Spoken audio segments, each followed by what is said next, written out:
Hello जी मेरे प्यारे दोस्तों, आप सभी को स्वागत करता हूं अपने इस नए वीडियो में। मेरा नाम है मानवेंद्र कुमार और मैं रहता हूं यूरोप के एक बेहद ही खूबसूरत से शहर प्राग में।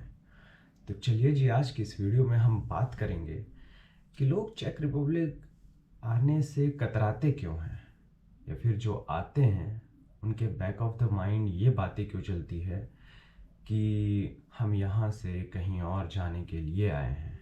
जैसे कि चेक में ईज़िली आ गए हैं, बट आगे चल के हम वेस्टर्न कंट्रीज़ में चले जाएंगे या फिर कहीं और मूव कर जाएंगे, लाइक जर्मनी या फिर वेस्ट की तरफ कहीं भी। मोस्ट पॉपुलर डेस्टिनेशन तो वैसे जर्मनी ही है, नहीं तो नेदरलैंड हो सकता है, फ्रांस हो सकता है, स्विस हो सकता है, कुछ भी। तो ऐसा है क्यों, इसके जड़ में थोड़ा सा जो है वो जाएंगे। एंड ये सारी चीज़ें जो हैं वो ऑब्वियसली मतलब बहुत सारे लोगों के दिमाग में होती हैं जितने यहाँ पे आए हैं। एंड उनसे बात करके मैंने कुछ कंक्लूजन निकाला है, तो उसको बताते हैं। एंड इसके अलावा जो है बस एक इन्फॉर्मेशन ये कि मुझे बहुत सारे मैसेजेस आ रहे हैं कि बच्चों के जो है वो वीज़ा अपॉइंटमेंट को लेकर के प्रॉब्लम्स हो रही हैं, एकोमोडेशन को लेकर प्रॉब्लम्स हैं, एडमिशन्स को लेकर के प्रॉब्लम है। तो आपके लिए ही एक फॉर्म डिज़ाइन किया है, डिस्क्रिप्शन में डाल दिया है उस फॉर्म का लिंक, उसको भर दो। देन उसके बाद बातचीत करते हैं, आपके परेशानियों का सलूशन निकालते हैं। तो चलो मुद्दे पे वापस आते हैं कि क्यों ऐसा है। तो जहाँ तक मुझे लगता है उसमें से सबसे प्राइम रीज़न जो है वो ये है कि इकोनॉमिक सिचुएशंस, जो इकोनॉमिक फैक्टर्स हैं वो कहीं ना कहीं जो है वो सबसे बड़ा रीज़न है। जिस इकोनॉमिक फैक्टर में जो सबसे पहला पॉइंट आता है वो आता है लिमिटेड जॉब अपॉर्चुनिटीज़। आपको पता है कि चेक जो है बहुत बड़ी कंट्री नहीं है, छोटी सी कंट्री है, लैंडलॉक्ड है। एंड जो सबसे फेमस जो यहाँ की सिटी है वो यहाँ का कैपिटल एज इटसेल्फ प्राग ही है। तो यहीं पे सबसे ज़्यादा मतलब जो है वो अपॉर्चुनिटीज़ हैं अपने करियर को लेके, स्टडी को लेके, बिजनेस को लेके। अगर प्राग को थोड़ा सा अगर छोड़ दिया जाए तो मुझे नहीं लगता कि और किसी सिटी में जो है वो इतनी सारी अपॉर्चुनिटीज़ हैं। तो एक तरीके से इकोनॉमिक जो है वो डाइवर्सिटी, कल्चरल डाइवर्सिटी की बात करते हैं हम, बहुत सारे फैक्टर्स की बात करते हैं, बट एक इकोनॉमिक डाइवर्सिटी ना होने के कारण चेक में जो है वो लोग यहाँ पे जस्ट किसी तरीके से एंट्री लेकर के, अब तो वैसे सिनेरियो चेंज हो रहा है लेकिन स्टिल अभी लोगों को जो है वो सेंस नहीं है कि चेक कितने तेज़ी से बूम कर रहा है। तो स्टिल वो अभी जो आ रहे हैं इंडिया से, उनका माइंडसेट ऐसा ही हो रहा है कि यहाँ आकर के कहीं और चला जाऊँगा या चला जाऊँगी। तो ये इसीलिए बिकॉज की कल्चरल इकोनॉमिक जो डाइवर्सिटी है वो काफ़ी कम है। एंड जो जॉब अपॉर्चुनिटीज़ हैं वो काफ़ी लिमिटेड हैं बिकॉज ऑफ द चेक लैंग्वेज। वैसे तो हर एक कंट्री में ही है कि उनकी लैंग्वेज के बिना आप जॉब नहीं पा सकते हो, लेकिन चेक में जो है ये थोड़ा सा मतलब कुछ ज़्यादा ही है। एंड इसके अलावा जो है वो एक सोवियत का जो इन्फ्लुएंस था पहले का, जो चेकोस्लोवाकिया था, उस टाइम का लोगों की मेंटालिटी है थोड़ा सा ये कम्युनिज्म की तरफ जो है इनका झुकाव है। मैं कम्युनिज्म की को बुरा नहीं कह रहा हूँ, लेकिन एक मेंटालिटी जो है वो मैंने देखा है कि जो कैपिटलिज्म है, उनके जो कैपिटलिस्ट जो मेंटालिटी होती है उनसे थोड़ा सा कहीं ना कहीं, मेजॉरिटी ऑफ पॉपुलेशन तो नहीं लेकिन एक huge number of population in चेक में जो है वो उनसे डिफर करती है कैपिटलिस्ट माइंडसेट से। तो ये भी कहीं ना कहीं एक जो है वो डिफरेंस पैदा करता है। बिकॉज आप पैसा कमाने आते हो, आप अपनी ज़िंदगी में जो है वो एक स्टेबल लाइफ जो कि पैसे के थ्रू आ सकती है, उसके लिए आप आते हो। तो कहीं ना कहीं आप जो है डिस्कनेक्ट करते हो उस माइंडसेट से जो यहाँ के लोग के माइंडसेट है। तो आई थिंक कि ये एक बड़ा रीज़न है। इसके अलावा जो इसका सब रीज़न है जो कि मोस्ट इम्पॉर्टेंट है वो है वेजेस, वो है सैलरी। प्राग में कहीं ना कहीं आपको कम्पिटिटिव सैलरी मिल जाती है विथ कंपैरिजन टू वेस्ट, लेकिन फिर भी कम है वो, लेकिन ठीक ठाक है, ठीक है। 20-30%, 20% मान लो कम मिलती है वेस्ट से, लेकिन थोड़ा सा और अदर एक्सपेंसेस इंक्लूड कर लो तो प्राग का ठीक है। लेकिन अदर सिटीज़ में सैलरीज जो हैं वो डिफरेंस प्राग से और ब्रनो, ओस्ट्रावा या फिर और भी जितने भी शहर हैं उनकी सैलरी और प्राग में रह रहे लोगों की सैलरी के बीच में एक ह्यूज डिफरेंस है। तो ये भी कहीं ना कहीं एक फैक्टर है कि लोग जो हैं वो इतनी अच्छी सैलरी ना होने के कारण जो है जस्ट एंट्री करके किसी और देश में जाना चाहते हैं वेस्ट के साइड में।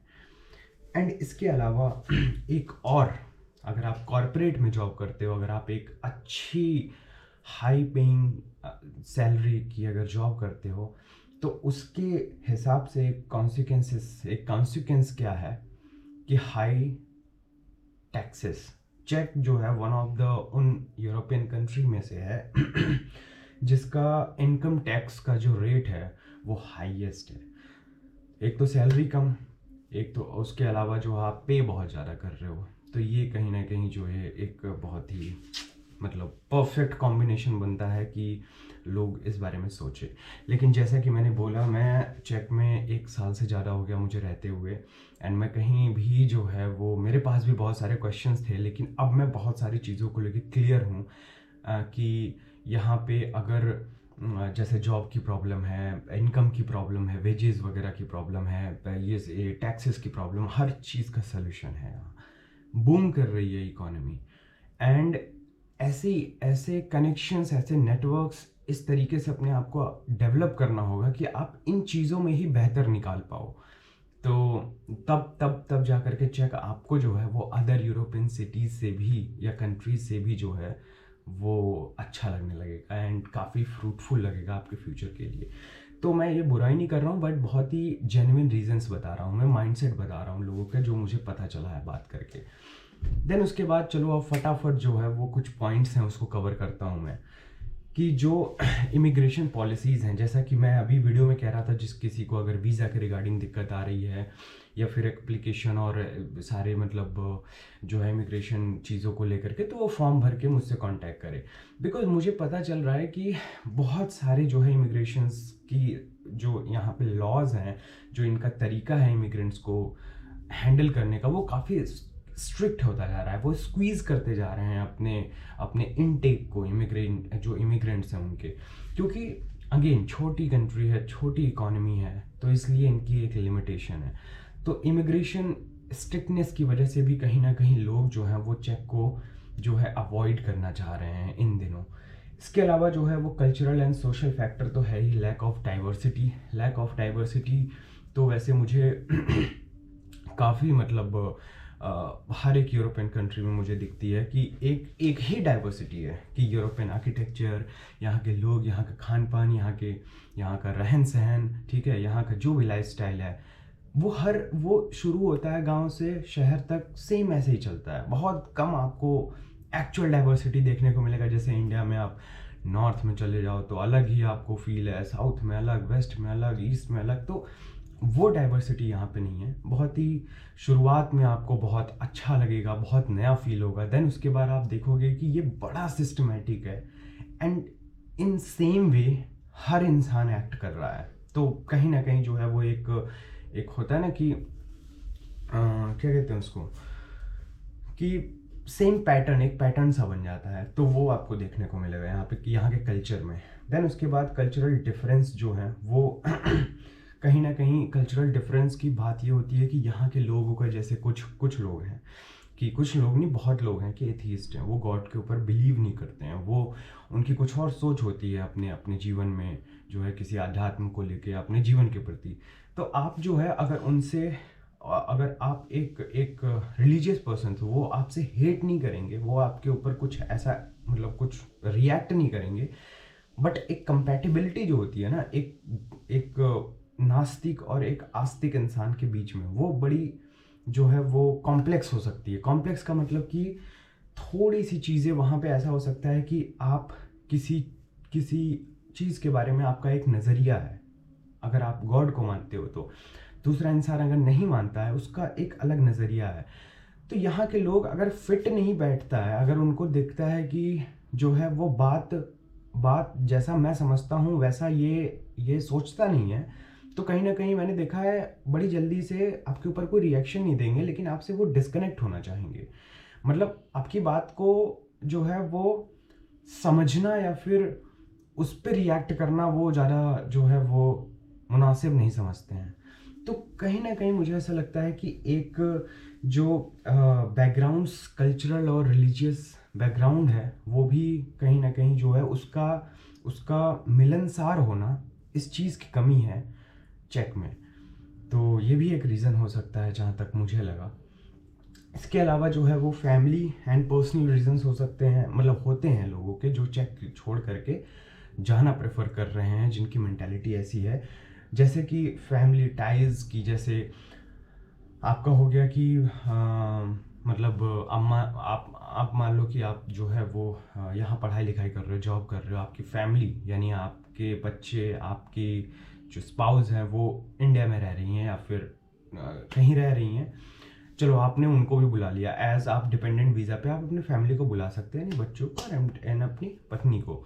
बट आपके माता पिता जो हैं वो आप उनको डिपेंडेंट वीज़ा पे नहीं बुला सकते हो। तो ये बहुत बड़ा जो है वो, ये वैसे सारी कंट्रीज़ में है लेकिन चेक में कुछ ज़्यादा ही स्ट्रिक्ट है। कहीं ना कहीं है कुछ कंट्रीज़ में इसको लेकर के थोड़ी सी जो है वो ईज़ है, लेकिन यहाँ पे ऐसा कुछ नहीं है। यहाँ पे 65 ईयर्स के बाद अगर आपके पेरेंट्स जो हैं वो सिंगल पेरेंट हैं, ठीक है, विडो हैं, तो आप जो है वो मतलब ट्राई कर सकते हो, क्या पता आपको अप्रूवल मिल जाए उनको अपने साथ रखने का। इसके ऊपर मैं एक डिटेल वीडियो बनाऊंगा पेरेंट्स एंड डिपेंडेंट वीज़ाज को लेकर के, तो बताऊंगा मैं उसमें। देन उसके बाद हाउसिंग एंड लिविंग कॉस्ट, ये एक पॉइंट ऐसा है कि जैसे पता है ना आपको कि मैंने बताया कि जैसे सैलरी वगैरह कम है, तो ये सैलरी कम होने के साथ यहाँ पे क्या है कि हाउसिंग के प्राइस बढ़ते चले जा रहे हैं, ठीक है, food and lodging and all these things के मतलब जो है वो प्राइसिंग बढ़ते चले जा रहे हैं। वेज उसके कंपैरिजन में या उसके रिलेशन में जो है वो इंक्रीज़ नहीं हो रहे हैं। तो ये एक बहुत ही बड़ा जो है वो डिस्करेजिंग थिंग है नाउअडेज, कि मतलब चेक को में रहने के लिए सोचा जाए। ये मैं अपनी भी फीलिंग बता रहा हूँ, बिकॉज सब कुछ सही है लेकिन वेजेस के बढ़ने का रेशियो जो है वो इन्फ्लेशन का जो बढ़ने का रेशियो है उसको जो है मैच नहीं कर पा रहा है, या फिर उसके आसपास भी नहीं है, बहुत पीछे चल रहा है। तो ये बहुत कंसर्निंग एंड जेन्युइन रीज़न मुझे लगता है वैसे। एंड अगेन ये रीज़न भी बहुत सारे मतलब वेस्टर्न यूरोप में रहने वाले लोग भी जो हैं परेशान हैं इन रीजंस की वजह से। तो इसमें सिर्फ चेक ही नहीं है, और भी यूरोप का पूरा कॉन्टिनेंट है, शेंजन पूरा है, because of the Russian Ukraine war. Then उसके बाद हमारा आता है कि वही सर्विस एंड यूटिलिटीज़ कॉस्ट जो मैंने बताया। Then work life balance and health concern. देखो मैंने हेल्थ के बारे में कितनी सारी चीज़ें बताई हैं, एक वीडियो में और बनाऊंगा हेल्थ को लेकर के बहुत अच्छे से क्लैरिटी के साथ। बट हेल्थ देखो यहाँ पे चीज़ें ठीक हैं, आपका इंश्योरेंस है, कुछ भी हुआ आपको डायरेक्ट हॉस्पिटल में जाओ चीज़ें। लेकिन दिक्कत क्या है कि फॉरेनर्स को ट्रीट करने वाले जो डॉक्टर्स हैं उनका नंबर्स जो है बहुत कम है। एंड आपको जैसे मुझे दांत की एक बार दिक्कत हुई थी, बहुत बहुत प्रॉब्लम हुआ था, डॉक्टर समझ नहीं पाते हैं, आपको खुद नहीं पता चलता है कि कौन से हॉस्पिटल में जाऊँ, कहाँ जाऊँ, मैं पेन हो रहा है भाई, बस मुझे कहीं क्लिनिक में बस जाना है। लेकिन इतनी सारी चीज़ें हैं जिनको आपको पढ़ना होता है, समझना होता है, तो बड़ा कंफ्यूजिंग एंड बड़ा बड़ा जो है ना कि इनके लिए सिंपल होने के बावजूद हमारे लिए वो बड़ा जो है वो कॉम्प्लेक्स सा मतलब सिस्टम है हेल्थ केयर का, जिसको एक बार समझना बड़ा बड़ा ज़रूरी है। देन उसके बाद आसान हो जाएगा।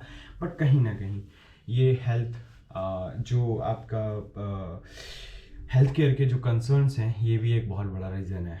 एंड इसके अलावा जो है वर्क लाइफ बैलेंस, वैसे ये मैंने बहुत ही मतलब अगर आप कॉर्पोरेट में जॉब कर रहे हो फिर तो कोई दिक्कत नहीं है, वर्क लाइफ बैलेंस आपका बहुत सेट होगा कि ठीक है यार, मतलब 2 दिन की छुट्टी है, वीकेंड पे आराम से जो कुछ भी करना है वो करेंगे।